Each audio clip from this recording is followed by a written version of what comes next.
I'm Brian Carpenter, host of Fresh Air at 5, a part of the Education Podcast Network, just like the show you're listening to now. Shows on the network are individually owned and opinions expressed may not reflect others. Find other interesting education podcasts at edupodcastnetwork.com.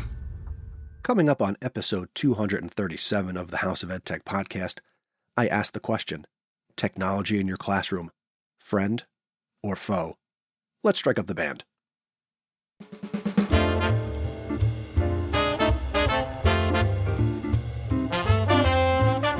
Welcome to the House of EdTech. My name is Chris Nessie. The House of EdTech launched in 2014, giving me the opportunity to speak with teachers, leaders, and creators so you can more effectively integrate technology, strengthen your pedagogy, and have more confidence in your classroom and school so you can make an impact. Get involved with the podcast by visiting my website, chrisnessie.com. Using technology isn't difficult, and this is where it begins. This is the House of EdTech. So glad you're back for another episode of the podcast. If you're a returning listener, welcome back. If you're brand new, welcome aboard for the first time. I'm so glad that you are making this podcast a part of your anytime, anywhere professional development. Thanksgiving is in the rearview mirror. December is right around the corner, and that means it's almost the end of the year. Big things are happening. Big things are happening. Couple of announcements here at the start of the episode. First, I want to give a big shout out to Kyle Hill. Kyle is the host of the Exhausted with an X Educators RechargED podcast.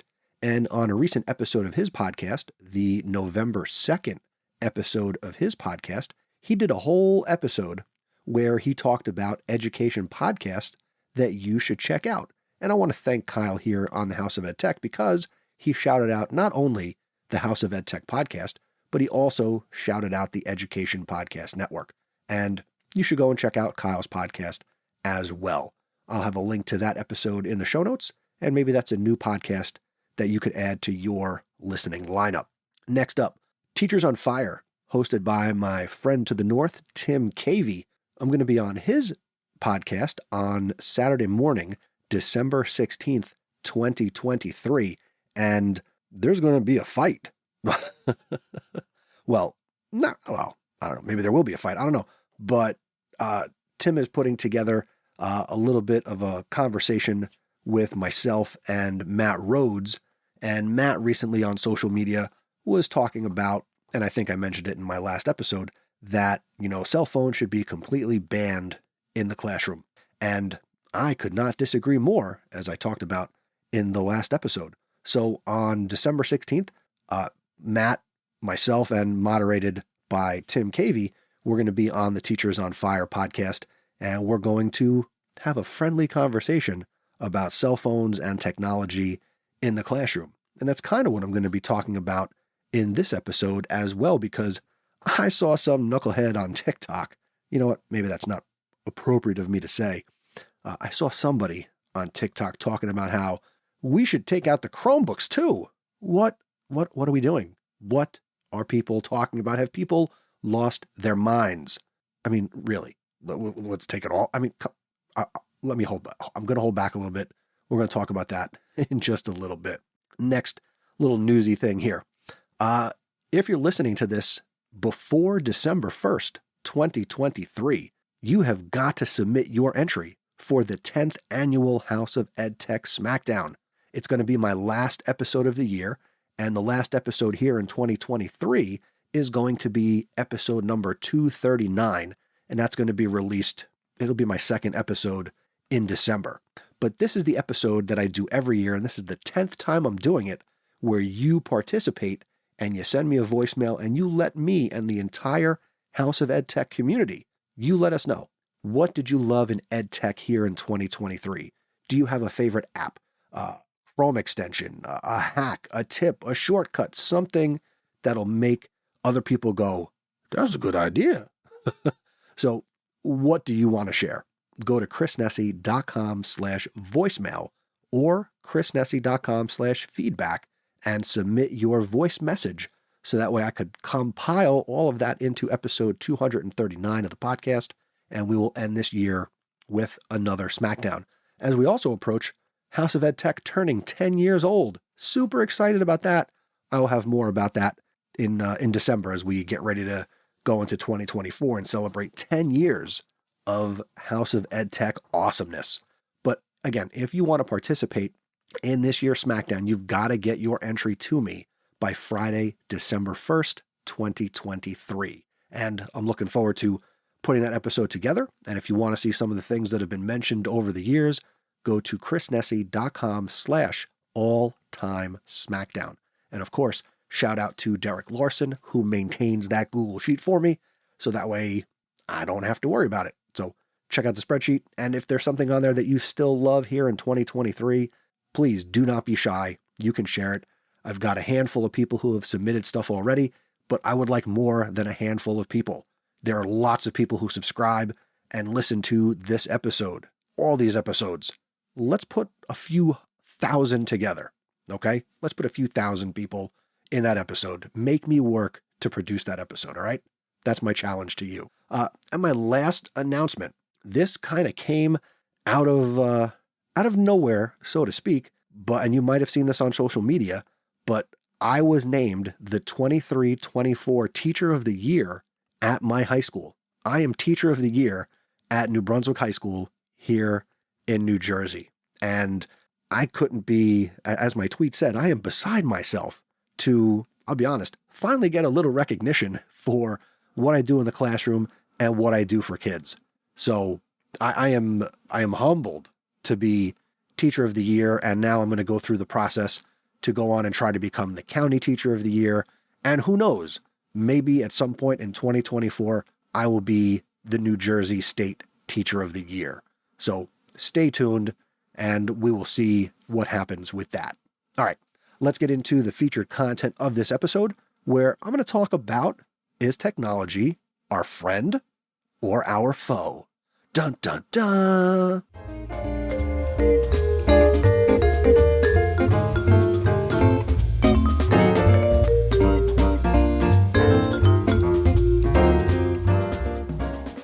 It's first period history class.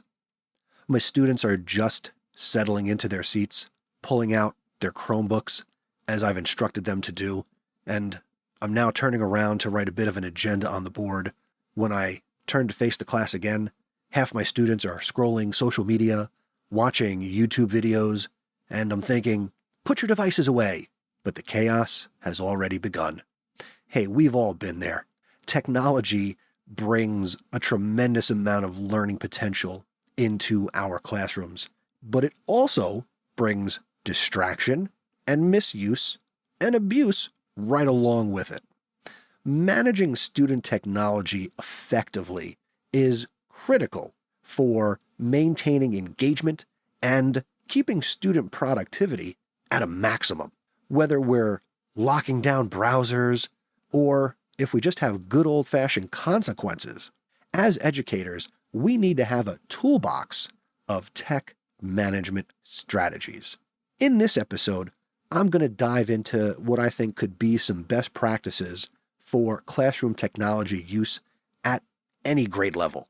How can elementary school teachers nurture good citizenship? What clever tips do high schoolers best respond to? Whether you are a one-to-one device school or maybe you still have computer labs, I think you will leave this episode with some fresh ideas that can turn Chromebooks from classroom disruptors to, of course, what we believe here on House of EdTech, invaluable learning tools. So let's get into it. Is technology a friend or a foe? When it comes to managing technology, the elementary classroom faces unique challenges. Students are just beginning to build the foundations of responsible digital citizenship. Without clear guidelines, laptops, tablets, and I guess in upper elementary, cell phones can easily become shiny new toys rather than learning tools. Luckily, some best practices can really make this easy to do as a teacher. First, you've got to establish expectations up front for the elementary K-5 learner, right? That's what we're really looking at here. So maybe co-create simple rules like devices stay flat on desks unless they're in use, or ask before visiting new websites. Display whatever rules you come up with visibly in your classroom. Make it known to parents. Make it known to the students what the expectations are. Basic classroom management, right? Monitoring software, whether it's GoGuardian, okay, or Clever for being able to control what websites students can sign into, okay? These tools allow you as a teacher to potentially view student screens, limit access to certain websites, and this can be great for reinforcing the skills and really practicing good digital citizenship. I think the simplest go-to strategy is permitting devices only during designated times, not the entire day, not the entire period of time. Timers motivate students to stay on task. You can project them. You can have something on your desk. You can put one of the students in charge of keeping track of tech time. One incentive is to place devices down when working in books or in groups, and that can be a visual cue to stay focused. No matter how engaging the content, I have my own two children, and elementary age students are just not meant for extended periods of time sitting. Okay, it's not 1955. You've got to blend that tech time with movement breaks. Let's say after 15 minutes of working on the iPad, have students act out vocabulary words or dance to learning videos. The key is laying down the groundwork early in the school year and then reinforcing it throughout, so that way you can build healthy relationships with technology with our youngest learners, not relying solely on blocking websites or eliminating the technology. Okay? Having consistent expectations, oversight, and balance, that will build good digital citizenship for our elementary students.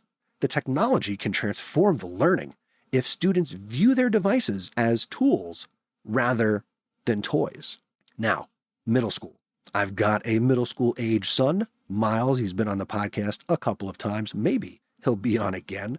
But, middle school, boy, it's that special time, right? Takes a special kind of person to teach that special age group of students. This is the age where distraction is at its peak, and now it's becoming part of the social norm, and kids are more socially aware of what's going on around them. While these students at this age are obviously craving their independence, they still need guidance in self-monitoring. The right procedures can steer use of cell phones, tablets, laptops towards, obviously, educationally purposeful purposes. Many middle-aged students, we've got our teachers, right? And maybe have them sign contracts about responsible use. Go use an AI tool to draft some responsible technology rules for your classroom, right? Frame the devices as privileges, not rights. The agreements can reiterate and should reiterate the classroom rules and the consequences around invading privacy, bullying, or posting inappropriate content. Typically, and I know we think that students should know better and do know better, but a lot of students run into trouble when they have run into trouble because they didn't know, they didn't realize. So you've got to kind of teach them in advance, right? Simply reviewing and signing these agreements, that sets the tone right from the beginning.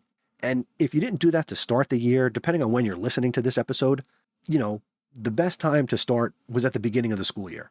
The next best time would be right now. So consider doing it now or tomorrow or after your lunch. I don't know when you're listening to this. You've also kind of got to get strategic with storage space, and that can also minimize temptation. Maybe you have cordless charging carts that could allow you to securely lock a smartphone away when it's not appropriate to be used. In my son's middle school, which is 6th, 7th, and 8th grade students, cell phones need to be off and in their locker, and there are disciplinary consequences if they are walking around with their cell phones during the day. Why is that okay? Because they have Chromebooks that they can use in the classroom, and in school. The school ensures that every student has access to a district-provided device. Now, if you're in a different setting where you can't guarantee that the school has technology for everybody, then maybe you've got to allow students to use it. There's no one-size-fits-all option here, okay? Your classroom itself can even feature tech use zones, right? Maybe different parts of the room are dedicated solely to collaboration and group work, where you can maintain areas where devices are not permitted. And this removes the pressure to police every corner of your classroom and can allow your students a little bit of choice and kind of build up their ability to monitor their own technology habits. Lastly, when we're thinking about the middle school student, think about incentives. Incentives can really motivate your kids. Offer bonus technology time when groups stay attentive or engaged in discussions or the activity of the day's lesson. You've got to recognize positive tech use publicly. Don't just always pick out when they're screwing up and making a mistake. Don't just always yell at the kids. A little encouragement will go a long way in helping students, not only in middle school, but of any age, to practice the emerging independence in the digital world that they live in. Now, high school, this is where things tend to go off the rails. By high school, students are accustomed to constant connectivity. Though more mature, without guidance, teenagers still struggle to balance social scrolling with academic tasks. I see it every day. The savvy educator, and I'm going to put myself into this camp, will tap into the student's increasing self-awareness to establish an open dialogue around distraction. I literally will call students' phones a distraction. I will say, hey, let's not be distracted right now. I will walk by and, maybe tap a student on the shoulder. Hey, psst, put your distraction away. Are you distracted right now? And I also compliment kids when they're not distracted, right? So everything I'm talking about, I do. And really what it comes down to is, do you have good classroom management skills? I'm going to leave that there for right now. We'll eventually come back to that. So rather than instituting restriction after restriction, don't do this, no, engage your students in setting collective tech use goals that are tied to their productivity. Incentivize hitting targets like no phones out during presentations, being a good audience member when anybody is talking, right? Showing respect. This is basic stuff. Emphasize discipline over prohibition, right? Let them know that there are consequences, but you've got to give them that freedom, right? Especially in high school, because, they're getting ready to go into the workforce. Maybe they're getting their first job, and they're going to grow up real fast when, maybe they're considering, or they are breaking the rules at work, or they can't have their cell phone out, right? A lot of these kids had a lot of time on their devices during the pandemic and remote learning, virtual and hybrid, and again, fill it all in there. Now that we're out of that, students, yes, are they addicted to their devices? Sure. So am I. So are you. But we, to some degree, know how to manage it. We can kind of lead by example. When we think about, the power of convenience, okay, we can't underestimate that, right? Simply providing in your classroom, charging stations, that encourages students to avoid fishing under their desks. I've got a couple of charging cables, whether it's for Android or iOS. Some are wireless, some are wired. And I encourage students, hey, go charge your phone. Leave it there for the whole block. Your phone, it's amazing how much power you will have after 79 minutes of you not using it, okay? So, you've got to, this is kind of exhausting, right? But by addressing how technology can benefit them, but also distract them, both you and your teenage students, you can continually reassess when devices can obstruct their learning, okay? How do we do it? Again, and this is going to be applicable to all grade levels. Set the expectations, stick to them, incorporate your students into the expectation process. Okay? Get your students involved so that way they can take ownership of not just their devices, but ownership of being responsible using their device. And again, this can be applied to district-provided technology, so that way when students are in class, they can use the right apps, have access to the right resources, and, maybe, again, is it having a cell phone parking lot, but also creating appropriate use time? Yes. It can't just be an outright ban or just negative on the technology. And I understand that coming out of the pandemic, and, I love pen and pencil as much as the next person. I use some of my classroom provided funding to get notebooks for all my students. And yes, we do take notes. They are writing things down. Not everything that happens in my classroom is technology based, but that's because I decide what happens in the classroom overall. Ultimately, I'm responsible for the 20 to 30 kids in my room at any given time and what the learning environment looks like. And so are you. And so is the person who is complaining about really anything. So those are my thoughts on this whole idea of technology being a friend or a foe. What do you think about what I've shared in this episode?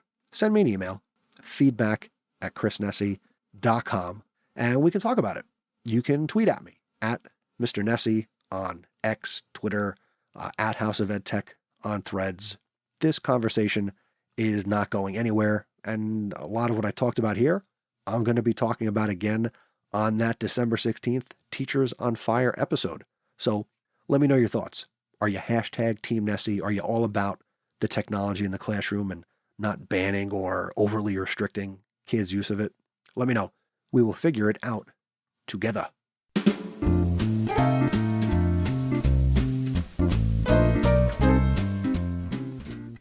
Thanks for tuning into this episode of the House of EdTech podcast. If you haven't already, please click subscribe or follow where you're listening to this podcast and continue to make it a part of your anytime, anywhere professional development. To get the most out of the show, make sure you check out the show notes for this episode. Go to chrisnessy.com/237. I genuinely enjoy hearing from you, whether you've got feedback, questions, perspective. I want to make contact with you. Got a couple people that I've been emailing recently who have reached out for various reasons, questions, and topics, and working on getting those conversations scheduled. So if you have reached out to me, we will definitely have that conversation sooner rather than later. What else? Leave a voicemail. You can go to chrisnessy.com/voicemail, or again, send that email. Share your thoughts with me. I do want to connect with you. If you know someone who would benefit from listening to the podcast, I encourage you, I beg you, well, I don't beg you, but it would be good if you shared it with them. Spread the podcast on social media. Word of mouth is a great way to share a podcast that you enjoy. Your efforts will help me reach a wider audience, and more people will get value from House of EdTech. Lastly, I'd like to invite you to potentially become an awesome supporter if you are getting value from the content. Currently, I do bring in a little bit of money with the help of the awesome supporters, and you can certainly help to keep the podcast going. All right? Every little bit helps. I want to thank the ongoing support from the following people: Jeff Herb, Peggy George, Dan Gallagher, Mike Messner, Matt Miller, Brian Carpenter, and Aaron Cummings. Real quick shout out to Dan Gallagher, who I got to see at Ed Camp, New Jersey. However brief, it's always nice to connect and see the awesome supporters. If you're getting value from the show, go to chrisnessy.com/awesome. Your generosity goes a long way in helping me to continue delivering content to the entire House of EdTech community. The next episode of the podcast is going to be episode number 238. Ooh, baby. It's going to come your way on December 10th. Again, if you're hearing this before Friday, December 1st, get your House of EdTech Smackdown thing to me, chrisnessy.com/voicemail. If you send me an email, haven't said this yet, but you take your chances with how I will impersonate you. So send a voicemail. Until next time, thank you for learning with me, and remember, using technology isn't difficult. Just give it a try.